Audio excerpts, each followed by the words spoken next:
Hai guys, selamat datang kembali di Super Bean Family. Menyambung pembicaraan kita waktu itu tentang bagaimana kita mengalokasikan keuangan kita.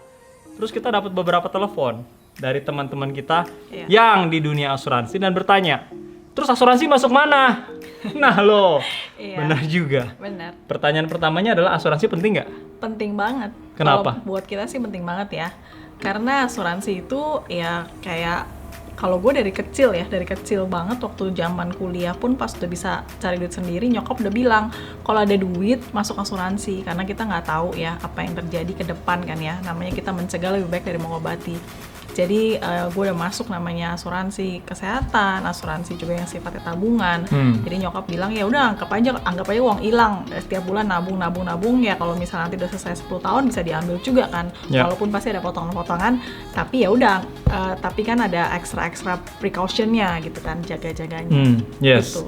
Kalau in my case udah banyak beberapa teman-teman yang akhirnya kena satu penyakit ataupun masuk rumah sakit dan biayanya besar banget dan at the end of the day it change their future. Kenapa? Betul. Karena mereka simply nggak punya asuransi. Betul. Dan masih muda-muda ya, maksudnya yang kena juga. Sekarang ini kayaknya penyakit nggak kenal umur juga ya. Kayaknya mau muda, mau tua, mau apapun juga ya ada aja. Sekarang aja jantung, kemarin teman kita umur 30-an kena jantung. Yes, benar. Iya. Yes. Jadi penting banget sebenarnya asuransi. Dan di mana kita mengalokasikan asuransi kita? Di account main kita alokasi. Ya, itu jadi utama itu ya, karena emang utama. Karena menurut kita utama, makanya kita masukkan itu ke dalam main account. Jadi kita punya asuransi buat kita sendiri dan kita punya asuransi untuk anak-anak. Dan asuransinya pastikan, yaitu terserah kalian, tapi kalau kita pastikan ada 3 tipe asuransi yang harus kita masukin. Yang pertama adalah asuransi kesehatan pastinya. Di asuransi kesehatan pastikan bukan cuma sekedar asuransi cover rumah sakit doang ya. Rumah sakit doang atau rawat jalan doang gitu ya. Tapi juga pastikan ada penyakit kritis. Dan satu lagi kecelakaan. Yes, itu penting. Mau itu beda-beda asuransi ataupun satu asuransi yang sama, kita nggak terlalu paham banget lah karena kita memang bukan di bidang asuransi. Tapi yes, itu at least kita harus punya itu. Dan kedua, kita harus punya asuransi jiwa. Kita nggak tahu apa yang terjadi dengan siapa, ya kita sendiri udah sering dengar lah ya nama-nama orang-orang terkenal yang akhirnya mati.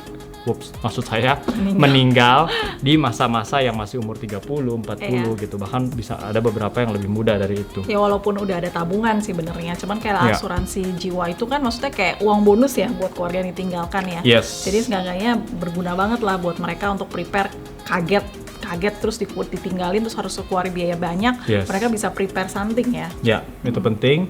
Dan selain itu kita juga perlu ada yang namanya yang ketiga, asuransi pendidikan. Jadi kita juga nggak tahu apa yang akan terjadi, ya kayak sekarang aja COVID seperti ini, siapa yang bisa expect gitu. Kita nggak pernah tahu, dan akhirnya tiba-tiba siapa dirumahkan gitu. Jadi asuransi pendidikan juga penting untuk anak-anak kita sehingga akhirnya semuanya aman. Yes.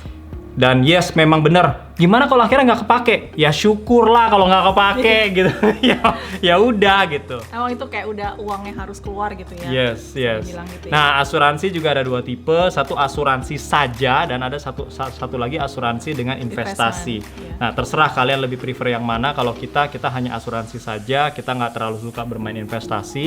Jadi akhirnya kita hanya asuransi tok gitu. Jadi kalian bisa, biasanya asuransi tok kalian benar-benar harus tanya sama siapapun agennya dan bilang saya hanya mau asuransi tok, itu gimana? Kadang-kadang itu nggak terlalu di highlight. Jadi itu mungkin bisa ditanya juga kalau perlu. Iya betul. Gitu. Yes. Jadi asuransi ini nggak hanya untuk orang yang udah berkeluarga ya. Mungkin yang udah lihat video ini terus sedikit masih single, ya nggak ada salahnya untuk prepare kehidupan ke depan ya. Jadi ada asuransi sendiri, kesehatan, jiwa juga ya, buat diri sendiri, nggak ada salahnya. Karena nanti kalau misalnya umurnya sudah mulai tua mau mahal. Baru mau asuransi itu akhirnya jadi terlalu mahal. Jadi it is very important. Jadi sekali lagi alokasikan semua pendapatan yang kita punya, jangan lupa untuk alokasikan asuransi. Gitu, ya. Itu aja simple reminder dari kita. Jangan lupa untuk like, subscribe, dan komentar di bawah kalau misalnya ada ide-ide apa lagi yang bisa kita cover ya. See you in the next video. Bye-bye.